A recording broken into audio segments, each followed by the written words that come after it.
Walk చేస్తున్న ప్రతి ఒక్క పనిలో మీరే తోడుగా ఉండండి.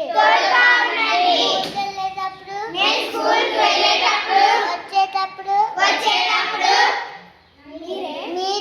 మీరే తోడుగా ఉండండి. మా సండే స్కూల్కి చాలా మంది పిల్లలు వచ్చేటట్లు దయచేయండి.